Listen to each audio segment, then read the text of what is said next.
Bonjour à toutes et tous, bienvenue une fois de plus dans Comment parler.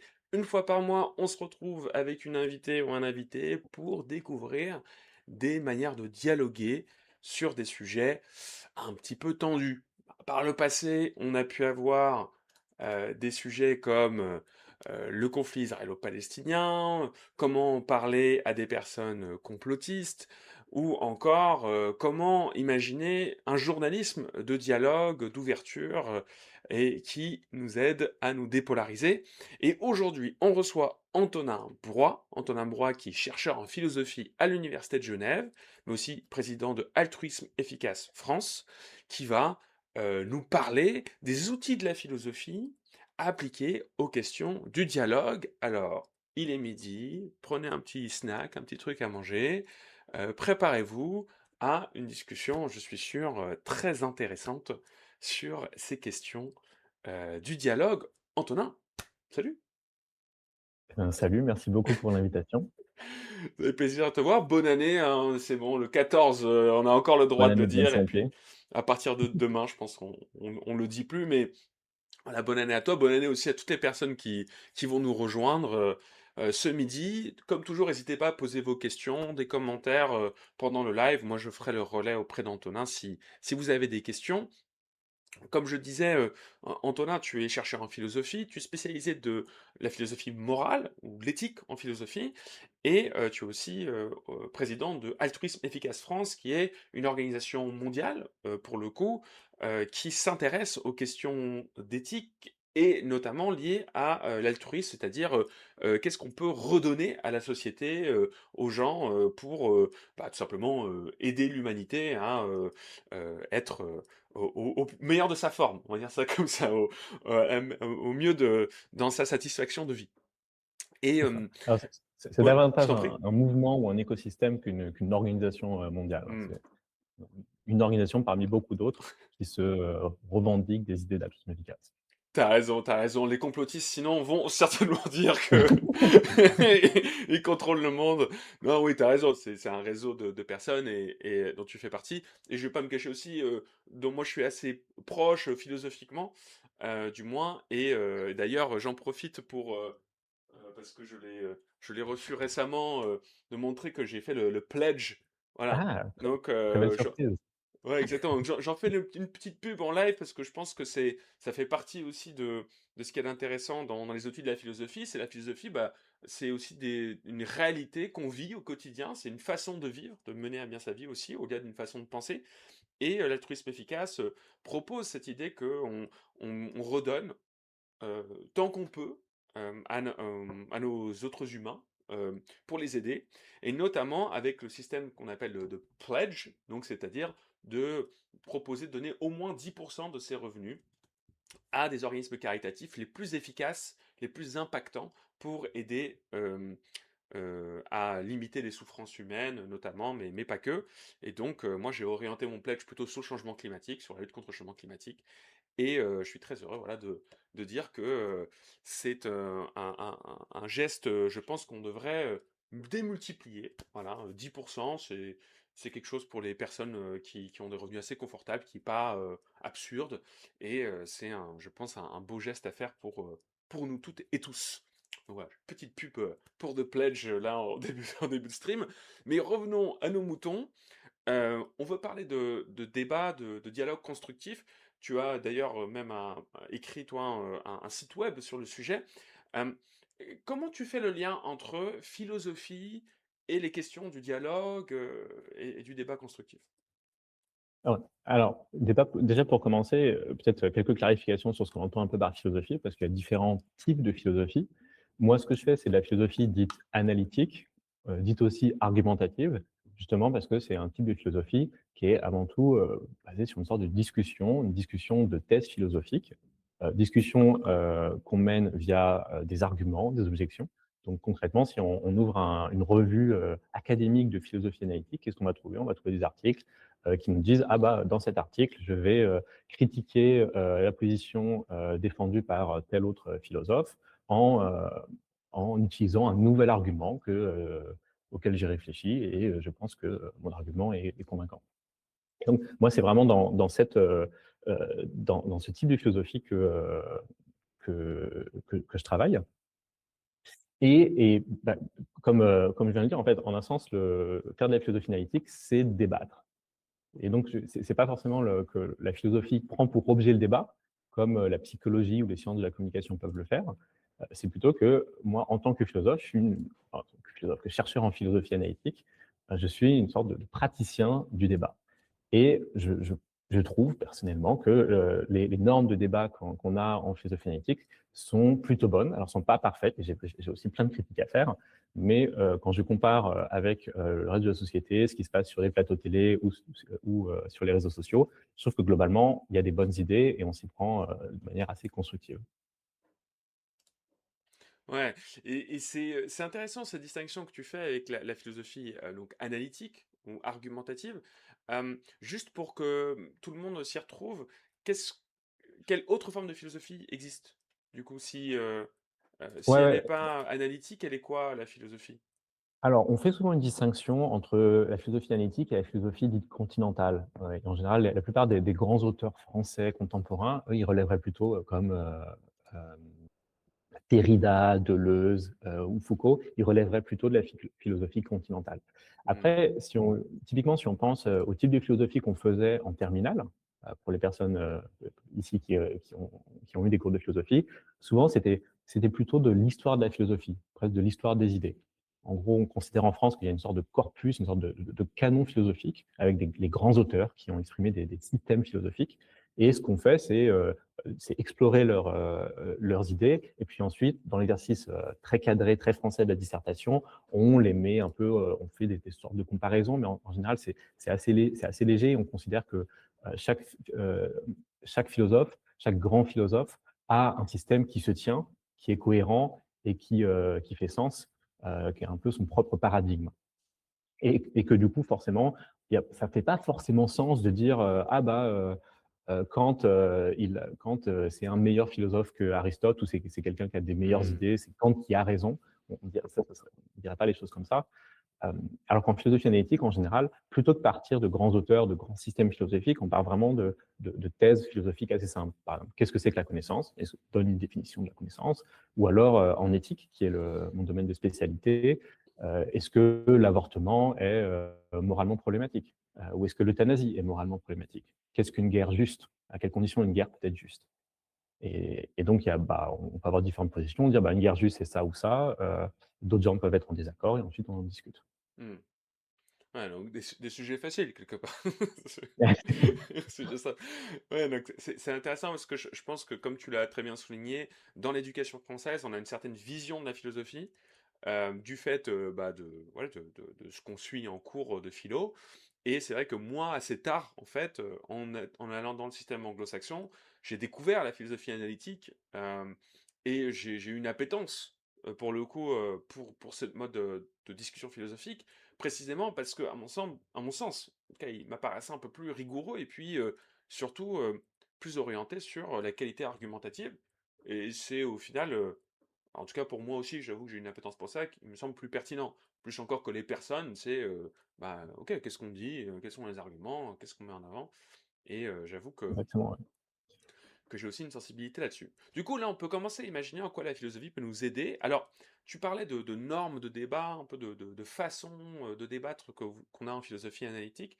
Ça ressemble à quoi, un bon débat de philosophe en philosophie analytique?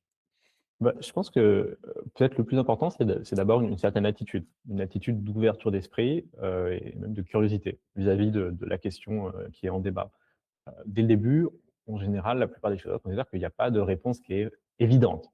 Il n'y a pas de réponse à la question qui soit si évidente que notre interlocuteur est vraiment débile pour ne pas comprendre que ne pas voir la réponse. Donc ça, c'est vraiment quelque chose de super important. C'est-à-dire on considère qu'il y a un débat parce que c'est pas si évident que ça. Même des choses comme l'avortement, peut-être pas mal de gens ici qui ont considéré que l'avortement n'est pas moralement problématique. Pour autant, c'est quand même un vrai sujet, un sujet où il y a des arguments d'un côté comme de l'autre qu'on peut un peu mettre en comparaison. Donc je pense que vraiment le plus important, ce qu'on voit, mais en fait, il y a en arrière-plan, mais qui est une sorte de condition, sine qua non pour, un débat philosophique réussi, c'est déjà qu'il y a un certain, cette curiosité qui ensuite va se manifester aussi par un respect de l'interlocuteur. Bon voilà, mon interlocuteur n'est pas débile, il a aussi ses propres arguments, il a sa propre position, heu, quelle est-elle? Et ce qui est très valorisé en philosophie, dans des articles de philosophie, c'est tout d'abord de réussir à restituer du mieux possible la position de notre interlocuteur. Alors, pour utiliser un autre jargon, on essaie de passer le test de Turing, idéologique, de réussir à à être si bon à restituer la position, opposée qu'on pourrait penser que nous-mêmes, on en est un partisan. Mais l'idée, c'est vraiment juste de réussir à être, sur la même longueur d'onde. OK, toi, tu penses ça, c'est exactement ça que tu penses. Ah et là, est-ce que tu dirais ça ou ça? Ah bah, plutôt ça et cetera. D'être vraiment au clair là-dessus et à partir de là, de dire: «OK, bah, étant donné ta position, moi, je pense qu'il y a un problème parce que» et là, on sort une objection.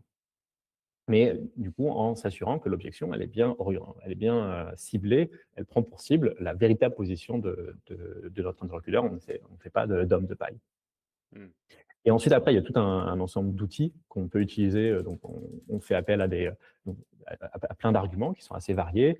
Ça peut passer notamment par des expériences de pensée. On dit alors imaginons, typiquement si on réfléchit à une guerre juste, on va dire: «Bah, attends, imaginons maintenant qu'on a un pays qui attaque un autre pays, mais que, 5 ans avant il s'est passé ça» et cetera. Alors c'est pas ça correspond pas forcément à des choses qui se sont vraiment passées, à des situations, concrètes. Le but, c'est un peu d'idéaliser un peu, de simplifier un peu la réalité pour comprendre quels sont les éléments les plus pertinents pour la question de, qu'est-ce qu'une guerre juste, par exemple. Mmh. Et ce faisant, souvent, on est amené à faire beaucoup d'analyse de concepts.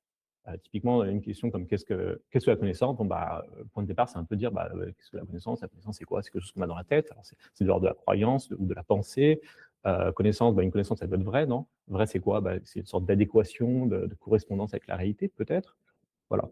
Et donc ça, on fait une sorte d'analyse de concept qui permet ensuite d'affiner, un peu notre appareil, d'affiner un peu notre système de concepts, nos idées et voilà, de faire des distinctions qui sont pertinentes. OK. Ouais, donc il y a à la fois ce besoin de clarification, sémantique sur les concepts et de faire en sorte que les concepts, ils interagissent, efficacement les uns avec les autres, qu'il y a pas trop, de confusion ou, de possibilité de se tromper entre la signification des concepts. Ça nous aide à mieux débattre.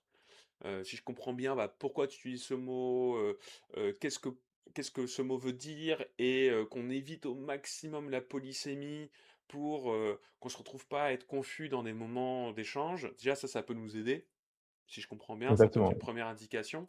Et une deuxième indication que tu me dis là, c'est aussi, bah, déjà, est-ce que moi je suis capable de restituer la position que je suis en train d'opposer là? Est-ce que je peux, efficacement, l'expliquer, l'exprimer pour, que l'autre s'y reconnaisse dedans et se dise: «OK, voilà, Antonin, il m'a bien compris, donc à partir de là, peut-être que sa critique est pertinente». exactement. Mmh.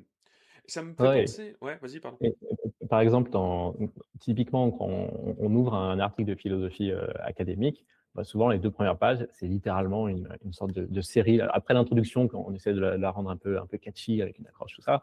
Après, en général, moi, mes premières sections dans mes articles qui sont souvent un peu, ennuyantes, c'est une série de distinctions en disant: «OK, en fait, là, mon article, il va parler de ça, donc il va pas parler de ça, il va pas parler de ci, il va pas parler de cela, il va juste parler de ça et par ça, j'entends ça, ça, ça. Attention, il y a tel autre auteur qui avait ça en tête, moi, j'ai pas ça en tête, alors n'ayez pas ça en Mmh. tête», et cetera. Et c'est ça qui permet, à la fin de cette section, le lecteur, normalement, il se dit: «OK, d'accord, j'ai compris de quoi il va parler». Et c'est là où, en fait, on se rend compte souvent, que tous les débats là que j'ai mentionnés, qu'est-ce qu'une guerre juste et cetera, c'est des débats qui sont complexes. À partir du moment où on commence à y réfléchir, on se rend compte qu'en fait, il y a 10 000 distinctions super intéressantes, super importantes à faire, et que forcément, bah, à un moment, il faut affiner nos concepts parce qu'on se rend compte que spontanément, en fait, on a des concepts, on a des idées qui sont assez grossières, qui ne vont pas bien capturer Ouais. les choses qui sont pertinentes. Ouais, ouais, c'est super intéressant parce que on prend pour acquis un peu nos usages du langage du quotidien, la compréhension, fine qu'on met intuitivement derrière un concept qu'on utilise, parce que en fait, bah, juste comme on l'utilise pour nous, c'est assez clair ce qu'on essaie de dire, ce qu'on veut exprimer, mais l'autre en face, est-ce qu'il a compris, est-ce qu'il a le même référentiel? Bah, par définition, non, presque. C'est sûr Ouais. même qu'il l'a pas. Donc, si on clarifie pas un peu ce qu'on veut dire, c'est certain qu'on va se tromper. Ça me fait penser aussi, cette idée de reformulation avant de rentrer dans la, disputatio, dans le désaccord, ça me fait penser aussi aux 4 règles de Daniel Dennett. Les 4, règles du dialogue constructif, de ce philosophe, analytique, philosophe de l'esprit. Je sais pas s'il était d'école Ah, analytique, si je pense quand même, ah Daniel si, si, il Dennett. était tout Ouais, à fait complètement, analytique. ouais, j'ose pas dire de Plus bêtises, analytique mais que on est d'accord. Ouais. les analytiques. Oui, oui. Le brain in a vat, etc. Donc c'est beaucoup d'expériences de pensée de la philosophie anglo-saxonne du XXe siècle, on va dire, hein, de la deuxième moitié du XXe siècle, Daniel Dennett. Et il nous propose 4 règles, en commençant par ce que tu as dit. On reformule de la manière la plus fidèle ce que la personne a pu nous dire. Deuxièmement, on liste les points d'accord. Sur quoi on est d'accord. Ok, moi je suis d'accord sur ça, sur ça. Peut-être d'ailleurs sur une partie des définitions, ça peut aider. Et ensuite, qu'est-ce que j'ai appris? Qu'est-ce qui m'a fait changer d'avis? Qu'est-ce qui m'a apporté de la perspective quand j'ai eu cette lecture? Et enfin, là, j'oppose peut-être mes arguments. Donc, ces 4 étapes qui semblent en effet assez proches de ce que tu décrivais là, dans une structure d'article académique, quoi. Tout à fait, ouais. Voilà. Ouais. Et du coup, qu'est-ce que tu penses de l'application dans le quotidien de ces méthodes? Hem, à quoi ça pourrait ressembler? Parce qu'on va pas tous écrire des papiers de 15 pages, sur un sous-argument à propos, de la peine de mort. Par contre, voilà, qu'est-ce qu'on peut faire dans notre petit quotidien, dans nos débats pour appliquer ces outils, un peu mieux? Ouais, ouais, c'est une très bonne question parce qu'effectivement, il faut pas, je suis pas en train de dire, bah, tout le monde devrait être, se comporter en philosophe analytique, tout le temps, pour n'importe quel débat. Malheureusement, on a du temps qui est limité. Les gens qui font de la recherche en philosophie comme moi, bah, on est payé pour ça, hein. Donc donc on est une position assez confortable. Mais la plupart des gens dans leur vie quotidienne, bah, elles ont pas beaucoup de temps pour, réfléchir à toutes ces questions. Donc peut-être que la première chose à faire forcément, bah, c'est choisir, entre guillemets, «choisir ses combats», c'est-à-dire choisir ses débats, là où on pense que c'est vraiment important. Il y a peut-être des débats qui vaut pas la peine d'être menés, même si on sent qu'on est, ou bien il y a un malentendu avec une personne, ça, bon, tant pis, parce que c'est juste pas important et c'est pas un problème, voilà. On n'a pas forcément, besoin de toujours vouloir, un débat constructif partout, tout le temps. Il faut que les conditions soient remplies, il faut que ça soit ça que ça fasse partie de nos objectifs et voilà, Heu, mais cela dit, effectivement, je pense que quand même que pour les personnes dans leur vie quotidienne, dans plein de situations, avoir en tête ces outils-là, réussir à reformuler la position de l'adversaire, c'est super important. Mmh. Peut-être l'exemple le plus flagrant, bah, c'est tout ce qui concerne la participation, politique. Genre, nous, en tant que citoyens dans une démocratie, on a un rôle à jouer dans la détermination des priorités, de l'État, de notre, la collectivité, politique. Comment on fait ça? Bah, il faut forcément se renseigner sur les grands enjeux de notre époque et les grands problèmes auxquels, notre pays est confronté, et on est amené ensuite à voter ou à avoir d'autres types de participation. Est-ce que je vais participer à telle, manifestation ou pas? Ah bah, j'irai bien, sauf que, ah bah, je sais qu'il y a tel autre camp qui va, eux, ils sont accusés d'être antisémites. Ah, du coup, qu'est-ce qui va? J'y vais, mais je serai accusé, mais alors? Et en fait, on se rend compte, en fait, qu'il y a énormément de situations où, bah, on a quand même de bonnes raisons de vouloir, hem, se faire une idée, plus précise sur certains sujets, de prendre des décisions concrètes et qu'on a besoin d'avoir une vision fine, d'aller au-delà de un Mmh. peu notre opinion spontanée parce qu'on se rend compte que d'autres gens sont en désaccord. Mmh. Et il y a un risque que je vois dans cette posture, je me permets de faire un peu l'avocat du diable, parce que c'est quelque chose, aussi à laquelle je suis assez confronté, moi personnellement.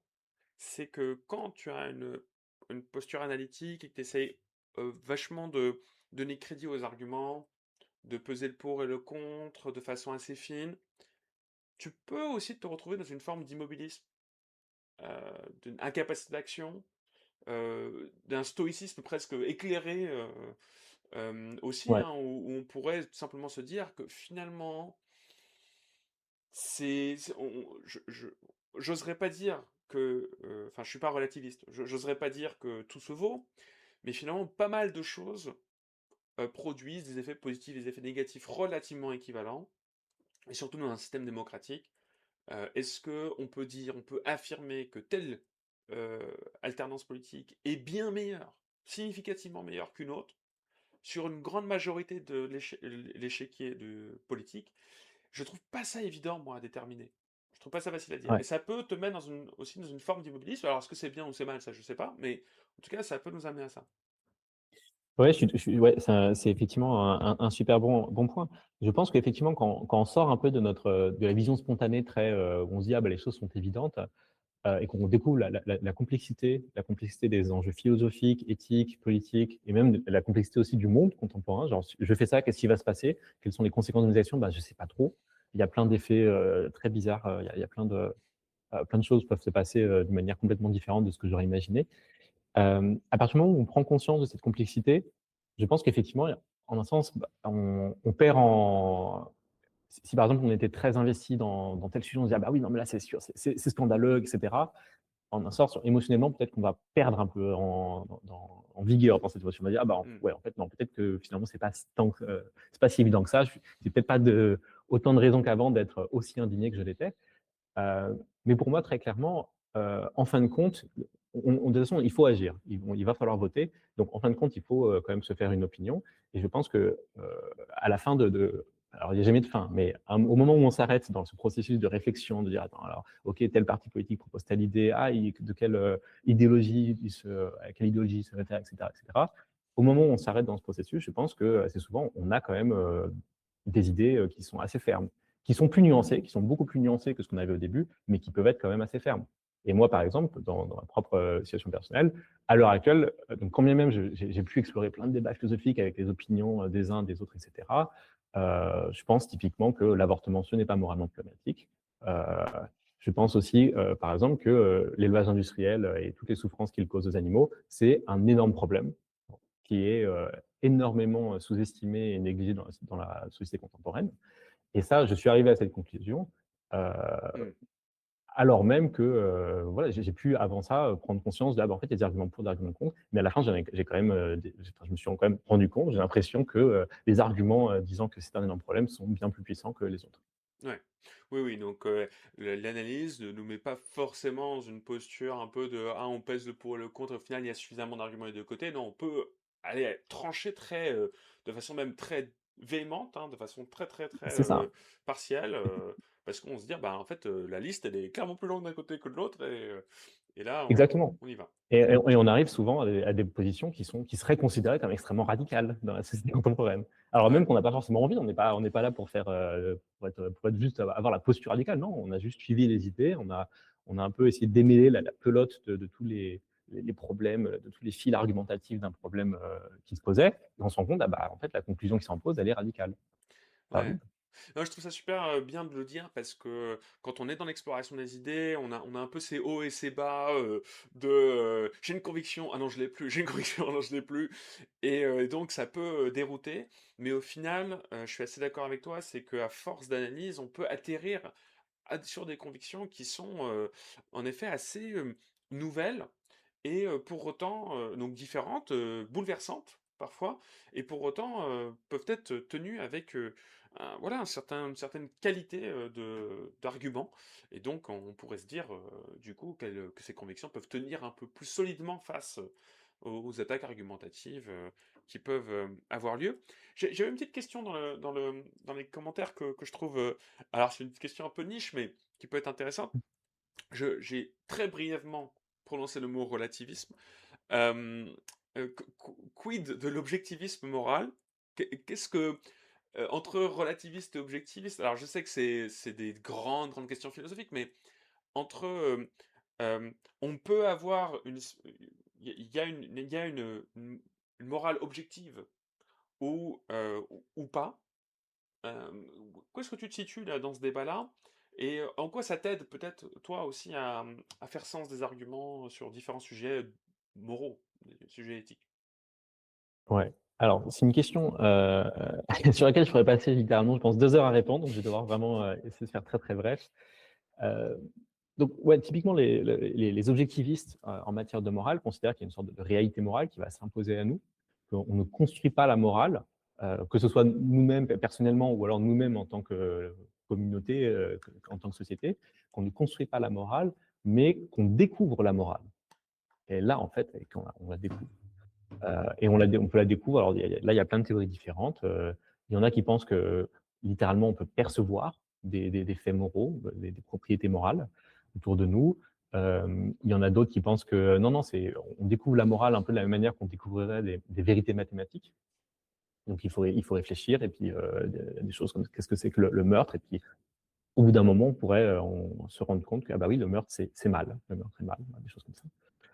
Moi personnellement, je pense que, on néglige souvent le rôle de l'introspection, au sens de l'introspection de sa propre expérience. Je pense que quand on introspecte, une expérience de douleur, en général, si vous prenez une expérience de douleur assez intense, et ben, on peut directement introspecter que cette douleur, elle est mauvaise. Et elle n'est pas seulement mauvaise dans le sens: «Ah, j'ai pas envie d'avoir cette douleur». Non, non, elle a quelque chose de plus. Elle compte, au niveau et moralement parlant, elle compte. Et pour moi, ça, c'est quelque chose d'extrêmement significatif et que je considère comme un peu presque le point de départ de la morale, en tout cas le point de départ pour ma propre théorie morale. Mais ça, c'est très controversé. Il y a très peu d'autres gens qui pensent ça. C'est Donc, une forme d'émotivisme? On pourrait dire ça comme ça? Non? non, pas vraiment. Ok. En général, alors là aussi, hein, les terminologies Pardon. sont assez complexes, mais moi, par exemple, il y a beaucoup de gens qui considèrent que nos émotions, par exemple, une émotion de colère, ça peut nous aider à, avoir accès à des vérités morales, mais typiquement, ça va être, par exemple: «Ah, je vois quelqu'un en train de donner un coup de pied dans un chat, je suis indigné, je suis en colère». Eh ben, cette colère, cette indignation, elle m'aide à prendre conscience, à découvrir que, ce que la personne a fait est mal.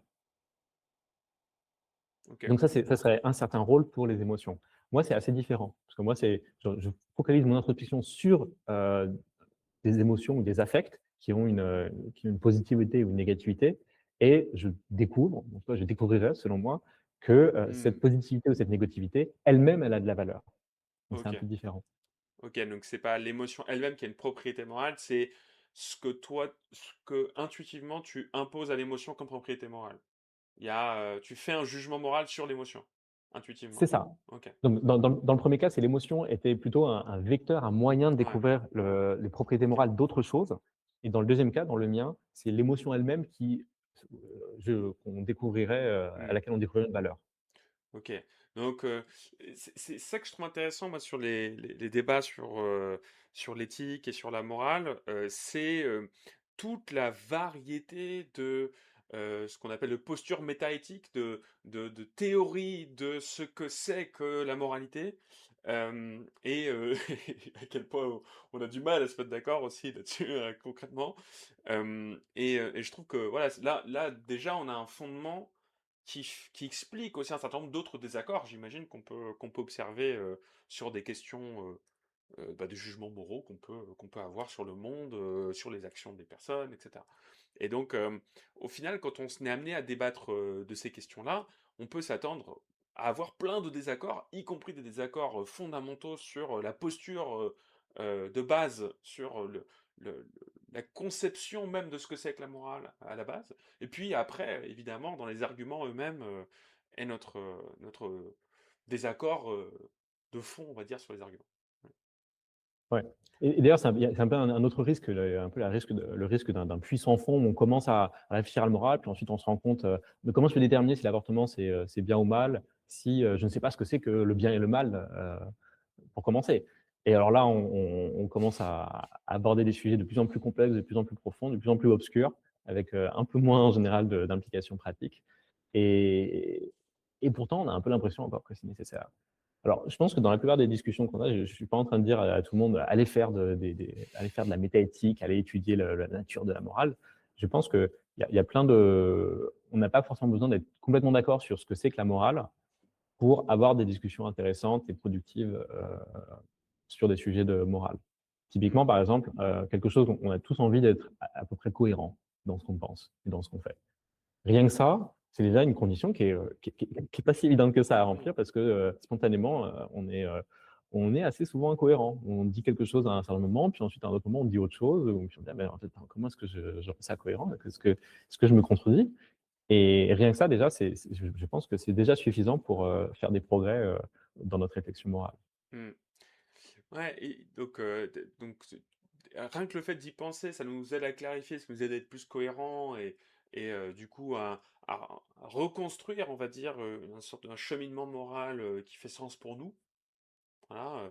Euh, ça, je trouve ça super intéressant. Moi, j'ai aussi une autre pensée, je sais pas ce que toi tu en penses, c'est qu'au-delà des outils de la philosophie, notamment la philosophie analytique, donc la définition, la reformulation, l'argumentation structurée, au-delà de ces outils qui nous aident à mieux débattre, parfois je me dis, sur les questions morales, c'est le débat lui-même qui nous aide à mieux les penser. C'est-à-dire, enfin, je sais pas si ça s'inverse bien comme proposition, mais en gros, c'est parce qu'on en débat qu'on les pense mieux. C'est pas moi dans mon coin qui vais découvrir les meilleurs arguments, c'est parce que je suis confronté aux arguments des autres que j'arrive à trouver les éléments qui vont affiner ma propre théorie et peut-être aussi une théorie commune, en tout cas une base théorique commune qu'on peut construire. Et pour moi, le débat ou le dialogue a une place extrêmement importante parce que la dialectique produit la connaissance, ou en tout cas, sinon la connaissance, en tout cas, parce que est-ce qu'on peut parler de connaissance morale, je ne sais pas, mais en tout cas, produit des consensus ou des dissensus sur les questions morales. Donc, je ne sais pas ce que toi tu penses de ça, du rôle du dialogue dans la production, quelque part, Alors, de je ces je accords, des accords moraux. alors en fonction de comment j'interprète ce que tu dis, c'est peut-être une position assez, substantielle en métaéthique et du coup, j'ai pas du tout envie de rentrer là-dedans.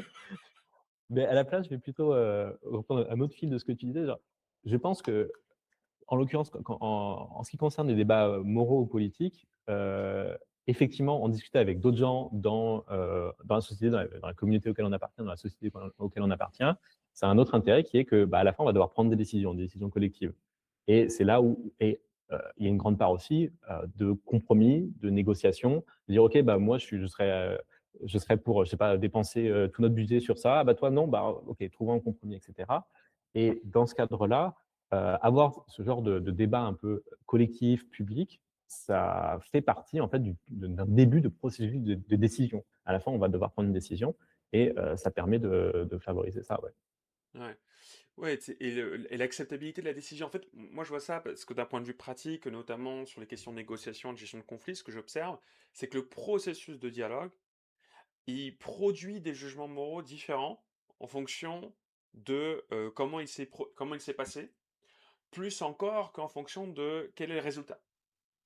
Donc c'est la distinction que moi j'aime bien faire entre je vais appeler, on va dire, justice procédurale et justice distributive. C'est le sentiment de ne pas avoir assez à la fin d'un processus. Certes, ça peut générer un sentiment d'injustice et donc moralement répréhensible. On dira, ah, c'est pas bien, hein, c'est mauvais. Mais ce qu'on remarque en théorie de la négociation, c'est que le processus de discussion, de dialogue, de débat qui a amené la décision compte pour beaucoup sur la validité morale de la décision, telle qu'elle est perçue à la fin. Et donc, c'est pour ça que je viens un peu avec cette idée-là que quelque part, ce processus de discussion, la dialectique, nous amène euh, à décider ensemble de ce qui est peut-être moralement juste ou pas. Je prends un exemple là, que j'ai entendu l'autre jour que j'ai trouvé très intéressant, d'un chef d'entreprise qui se dit féministe, qui se bat pour le droit des femmes, et comme c'est un monsieur, euh, voilà, la cinquantaine, il n'est pas le prototype, tu vois. Euh, Et il se dit, je suis l'entreprise, j'ai une responsabilité. Du coup, je vois chez mes filles la douleur que c'est que d'avoir les règles chaque mois. Et donc, je vais décider unilatéralement de mettre en place un congé menstruel. 4 jours par mois que les femmes de l'équipe peuvent prendre en fonction de leurs besoins. Sans justification, sans devoir aller chez le médecin. Donc lui, évidemment, se positionne moralement juste, il se dit: «Oh, je vais un peu en sauveur aussi», un petit côté, voilà, appréciable à être dans cette position-là et il se prend une vague de critiques, de la part notamment de jeunes femmes dans son entreprise, qui lui disent: «Tu nous stigmatises, tu nous pointes du doigt, tu te rends compte, c'est un congé spécifique, particulier et puis, moi j'ai pas besoin, de ton apparat de sauveur là», voilà, donc il se prend tout un tas de critiques et je lui posais la question, je lui dis: «Mais et si tu penses que ça aurait produit quelque chose de différent si tu avais plutôt consulté, discuté pour, au final, arriver à cette décision, plutôt que l'inverse. Et il m'a dit, bah, tu sais, Peter, je pense que tu as raison, parce que après, a posteriori, j'ai dû déconstruire ça et discuter avec elle, etc. Et on a fini par, au final, apprécier le résultat. Mais ça a été long et compliqué et plein d'émotions, probablement, alors moi je mets des hypothèses, mais probablement parce que le processus de décision n'a pas permis une fine compréhension des enjeux pour chacun, et donc peut-être a été vécu comme une forme d'injustice à un moment donné. Ouais. Ouais, tout à fait, ça ouais, ça correspond effectivement à des visions plus, procédurales de la justice ou de la réflexion, heu, morale et politique, une vision un peu constructiviste, heu, Tu me vois vers venir. les non, tout à fait.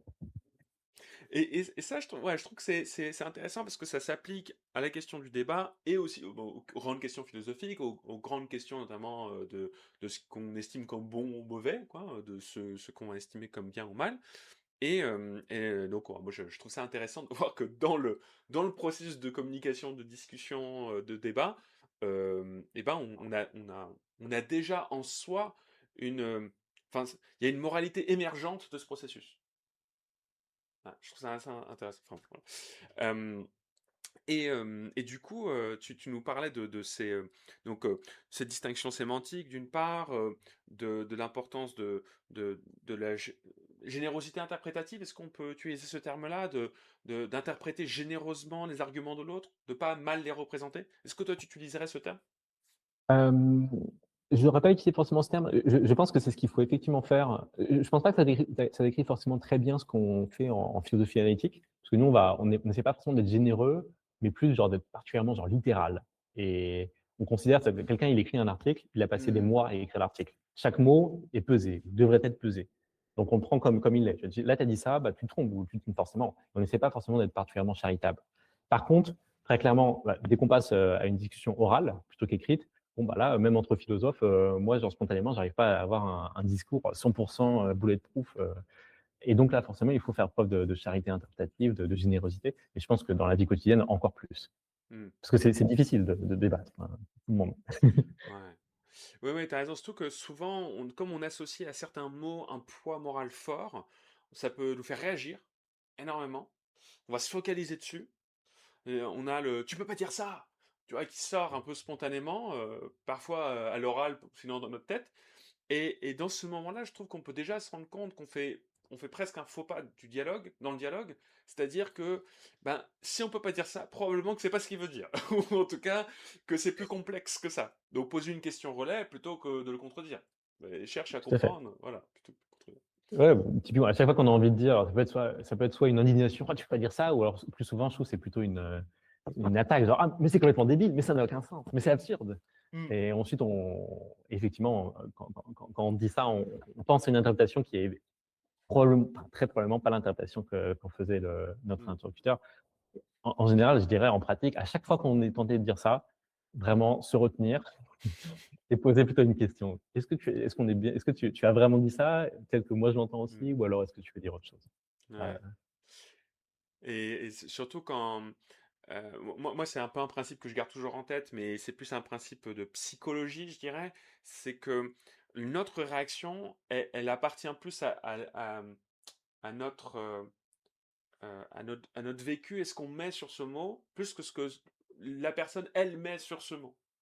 C'est-à-dire, moi, si je prononce le mot, je sais pas, bah, allez, prendre un mot facile, génocide. Je prononce le mot génocide. On a eu beaucoup de désaccords depuis quelques années sur cette question-là. Alors, j'en souris sans évidemment, juste pour la légèreté, mais évidemment que c'est un sujet très grave. Et, euh, et donc, ce mot-là, bah, clairement, on a beaucoup de désaccords sémantiques là-dessus, récemment. Voilà, on a eu beaucoup de discussions là-dessus. Et ben, ce que moi j'associe à ce mot-là, qu'est-ce que c'est? Moi j'associe quoi à ce mot-là? Quel univers imaginaire, vécu peut-être, j'associe à ce mot-là? Et toi, en face, t'associes quoi à ce mot-là? Ça veut dire quoi pour toi? Parfois j'ai des discussions-là avec des juristes, par exemple, qui ont une interprétation extrêmement rigoureuse, mais légaliste des termes. Alors que moi, j'en avoir plutôt une interprétation très ancrée dans un moment de l'histoire, en fait. Parce que ouais. mon imaginaire fonctionne par rapport à ça. Et je trouve ça intéressant de voir à quel point on peut se perdre dans les débats avec des mots qui ont ce type de poids-là, où on a un univers d'interprétation très très très différent en fait en fonction des personnes qui vont l'utiliser. Certaines pour faire valoir un besoin de justice et d'autres pour faire valoir l'historicité d'un mot, un moment où il a été posé. Voilà, je trouve que ça nous aide à avoir de meilleurs dialogues si on considère un peu ça. Ouais, tout à fait. Je pense en philosophie, une chose qu'on dirait, c'est que beaucoup de mots qu'on utilise, enfin de concepts qu'on utilise sont ce qu'on appelle des thick concepts, c'est-à-dire des concepts épais. C'est-à-dire qu'ils ont à la fois un contenu qui est descriptif et derrière, typiquement derrière, génocide, on va dire, c'est la destruction, intentionnelle d'un groupe ethnique et cetera. Donc ça, c'est un peu la destruction, la description, bête et méchante. Mais ils ont aussi un contenu qui est normatif, qui relève des valeurs. Et typiquement pour le génocide, le génocide, c'est censé être mal. Personne ne va te dire, «Ah, hier j'ai fait un génocide, c'était très cool». Non, on peut pas dire ça. Ça fait aussi partie du sens du mot, du concept de génocide. Derrière, il y a le fait que c'est quelque chose qui est mal. Et donc c'est souvent un gros enjeu dans les débats de réussir à pouvoir, à bien aborder un peu cette dualité. De dire: «OK, déjà, on est en désaccord sur, est-ce que dans telle situation il y a eu un génocide?» Alors, c'est peut-être un désaccord sur un peu les conditions empiriques, est-ce qu'elles étaient réunies? Mais c'est aussi peut-être un désaccord sur la définition, sur ce qu'on entend par génocide. Et si c'est le cas, ça peut être un désaccord sur, attends, est-ce qu'il faut que la destruction, du groupe, ethnique ou religieuse, elle soit complète, totale ou alors partielle, et à quel point elle peut être partielle? Donc ça va être un peu sur le contenu descriptif du concept. Et ça peut être aussi sur la partie normative, à quel point c'est mal. Mais en général, on est tous d'accord sur le fait que typiquement le génocide ou le racisme, ce sont des choses qui sont mal. Donc il va y avoir plutôt un désaccord sur le contenu descriptif. Ouais, ouais, c'est hyper intéressant ce que tu dis parce que je trouve que ça met en lumière un certain jeu sémantique auquel certaines personnalités politiques vont jouer. Je prends par exemple le fait que un Vladimir Poutine ou d'autres grands leaders mondiaux qui sont connus pour leur violence, bon, je pense on peut le dire, vont jamais admettre la violence qu'ils font au sens, en utilisant cette sémantique-là, précisément parce qu'ils acceptent la normativité du mot. Tout à fait. Mais ils n'acceptent pas la réalité empirique que nous, on va accoler derrière ce qu'ils ont fait. Bon, si je prends, par exemple, l'idée le crime de guerre ou à Mariupol ou en Ukraine, c'est alors crime de guerre, c'est horrible, c'est mal, bah pas nous. Nous, on n'a pas fait ça. On n'est pas des méchants, c'est vous les méchants. Vous vous rappelez, on a dit que c'était vous. Donc c'est pas être nous. Ça marche pas comme ça. Donc tu vois, c'est qu'on a une construction qui fait qu'on comme on peut pas se voir comme mal, en tout cas c'est dur de se voir comme étant le mal ou comme ayant une propriété moralement négative, c'est assez dur d'accepter certains termes et leurs points normatifs pour décrire des choses qu'on aurait pu faire. Ouais. Ouais. Ouais, tout à fait. Je pense qu'on voit ça pas mal, je pense, en entreprise, sur des désaccords qui sont très tendus, très difficiles. C'est sur des questions de harcèlement ou de violence type VSS, hein, euh, et on voit vraiment ce problème émerger avec des faits empiriques, souvent décrits de façon très légale, hein, pour des raisons qu'on peut comprendre, aux auteurs, aux personnes qui sont accusées, et qui, eux, vont pas forcément rejeter les faits, c'est-à-dire qu'ils vont peut-être les interpréter avec leur regard, comment eux ils l'ont vécu, mais ils vont pas forcément dire ah, tu as touché l'épaule ou tu l'as. Oui, bah oui, j'ai fait tout ça, mais je l'ai pas Mais je l'ai pas V, harcelé. je l'ai pas harcelé. J'ai Ouais. fait ça, oui, j'ai fait cette liste-là, mais je l'ai pas harcelé. Donc j'accepte pas la normativité, le poids moral du mot, même si j'accepte peut-être les faits tels qu'ils sont décrits, parce que en effet je les partage, je peux les avoir vécus aussi, et je suis pas de mauvaise foi par ailleurs. Et souvent ça s'est interprété justement comme étant de mauvaise foi. Bah t'es juste de mauvaise foi, bien sûr que tu l'as harcelé. Et je pense que derrière ce rejet, il y a la question de l'intention. C'était pas mon intentionnalité, je veux pas faire du mal. Je l'ai fait malgré moi, donc je peux pas reconnaître que j'ai fait du mal. C'est super difficile Ouais. d'accepter ça. Et je trouve dans les débats moraux, Hem, Notamment aussi les débats intergénérationnels. Moi, je vois pas mal ça entre les jeunes générations qui parlent aux plus vieilles générations et qui disent: «Vous avez détruit la planète. Vous avez été, Ouais, les méchants de l'histoire». Inaudible. Comment ça, destructeur? Et on a construit. On n'a pas détruit, on a construit. Et ouais. donc je trouve ça assez intéressant de voir que beaucoup de désaccords se sentent sur cette normativité, plus encore que sur, en fait, les faits, qu'on décrit. Ouais et je pense que c'est dans ces circonstances que c'est particulièrement important justement d'avoir un peu cette approche analytique, de dire: «OK, mais OK, on voit qu'il y a tout un il y a ce concept un peu de génocide qui a effectivement qui a plein de qui fait appel à plein d'univers un peu sémantiques différents et cetera et qui est connoté extrêmement négativement, forcément. Et on est en train de réfléchir là collectivement à est-ce que telle situation concrète elle satisfait les conditions pour être appelée un génocide? Comment on peut faire des progrès quand il y a des énormes désaccords? Et ben, il faut un peu, commencer à disséquer ce concept. Se dire: «OK, bon, bon, d'abord, c'est quelque chose de mal. Ensuite, qu'est-ce que c'est censé être? C'est censé être des solutions intentionnelles. Ça veut dire intentionnel?» Donc là, il y a toute une étape de, ouais, de réflexion sur la définition et ensuite, il y a aussi une étape d'opérationnalisation. Typiquement, leur dire: «OK, bon, bah, qu'est-ce que ça veut dire concrètement, comment est-ce que je peux mesurer, par exemple, l'intentionnalité d'une destruction d'un groupe?» Et ça, en pratique, c'est super compliqué. Genre, Ouais. si quand c'est un État entier, alors c'est qui les discours de quels, acteurs sont pertinents? Qu'est-ce que et sachant qu'en général, personne ne dit jamais: «Ah bah là, j'ai l'intention de détruire».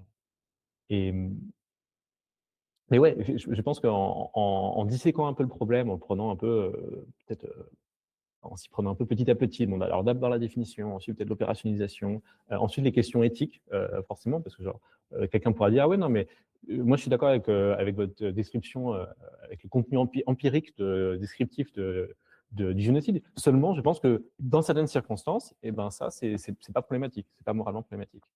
Et là, on arrive vraiment à un désaccord substantiel, moral, politique. Et bah, là, il y a toute une littérature en philosophie, en éthique sur qu'est-ce que c'est, à quelles conditions une guerre est juste, à quelles conditions, la le meurtre de civils peut être, légitime à partir du moment où il visait des militaires, mais dans ce cas-là, quel ratio serait et cetera. Donc c'est des discussions qui sont très complexes, mais malheureusement, quand les questions qu'on se pose sont difficiles, bah, les réponses ne peuvent être que complexes. Ouais, c'est ça.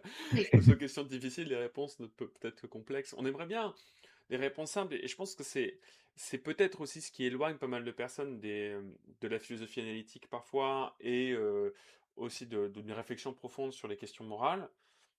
C'est que, enfin, putain, c'est compliqué, quoi. Puis, j'ai toujours un peu tort, alors que si, je lis tel livre, sans le nommer et que j'en déduis, toute, ma moralité, et ben, c'est vachement plus simple. Et puis, c'est pas ma faute, en plus, si j'ai raté, c'est la faute du bouquin. C'est pas moi, c'est pas ma responsabilité, je vais appliquer ce qu'on m'a dit.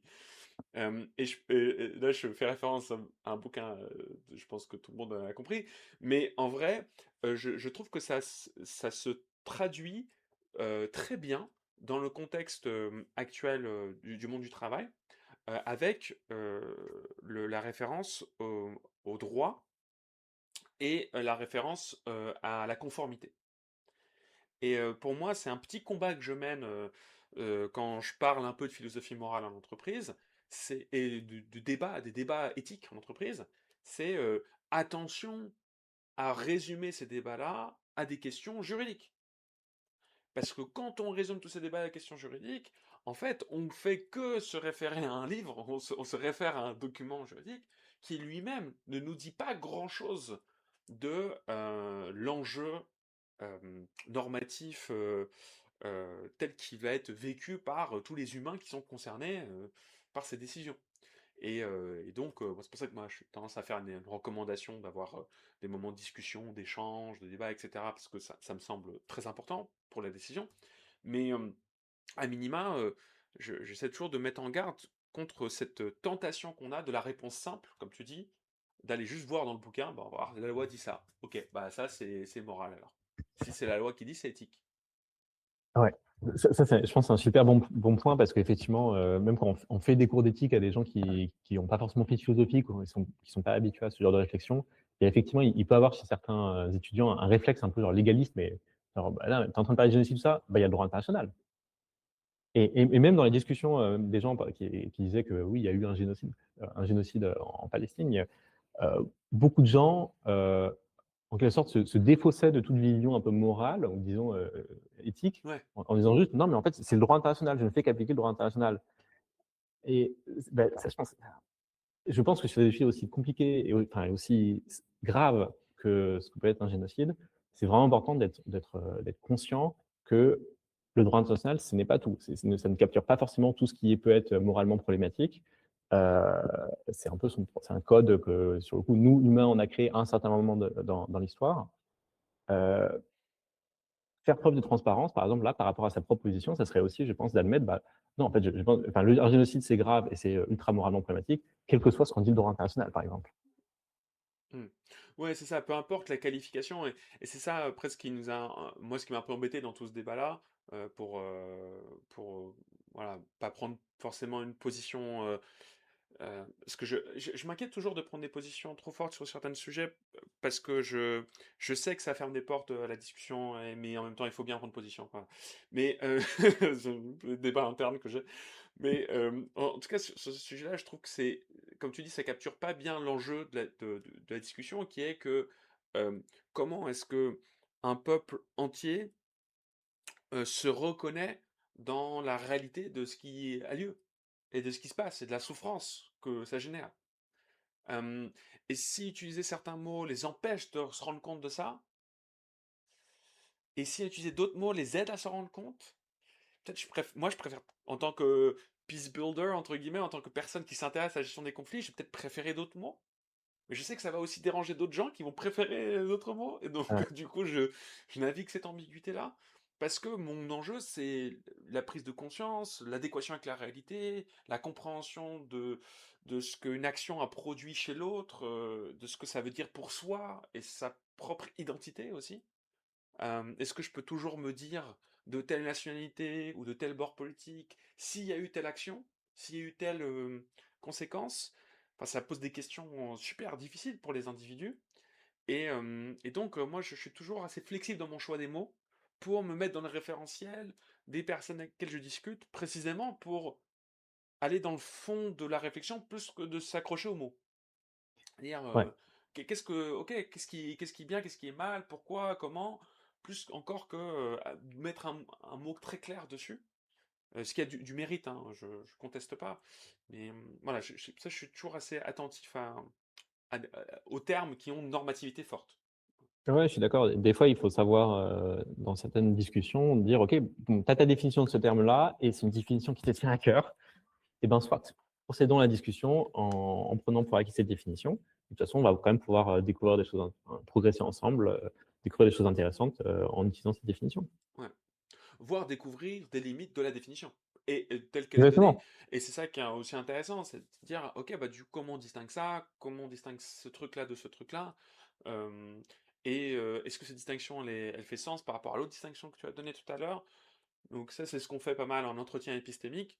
Et c'est vrai que c'est un outil très intéressant pour faire réfléchir, pour générer de la métacognition, faire réfléchir l'interlocuteur sur ses propres postulats, et peut-être d'admettre, d'accepter euh, l'immoralité d'un acte qu'il a pu commettre, quand bien même c'est très difficile à accepter pour plein de raisons psychologiques, de construction identitaire, voilà, de préservation de sa dignité, etc. C'est pas évident, mais ça peut nous aider à arriver à ça, aussi parce que le processus en lui-même, il est non jugeant. C'est juste, bah, on essaie de retrouver cette adéquation entre faits et valeurs, on essaie de les faire correspondre au mieux par rapport à ton référentiel. Et puis, si au final on découvre que, bah ouais, t'es coupable d'un truc horrible, ok, bon, on fait quoi? Et moi, je vais essayer de ne pas apporter trop de jugement parce que sinon ça va teinter la discussion. Mais face à ça, on fait quoi? Ouais. Et je trouve dans les discussions difficiles, il y a pas mal de. Enfin là, je prends des exemples d'entreprises, de conflits, de situations assez horribles. On prenait l'exemple évidemment de Gaza, mais je pense que dans les discussions les plus difficiles, celles qui portent un poids normatif très très important, c'est assez intéressant d'avoir cette flexibilité sémantique, d'aller dans l'univers de l'autre, tout en cherchant à recréer cette adéquation entre faits et valeurs, entre le point de l'empirique qu'on peut souvent observer et accepter assez vite, et le poids normatif qu'on va avoir du mal à accepter, surtout quand on en est coupable, hem, quand on est partie à ce problème, enfin, un jugement moral négatif.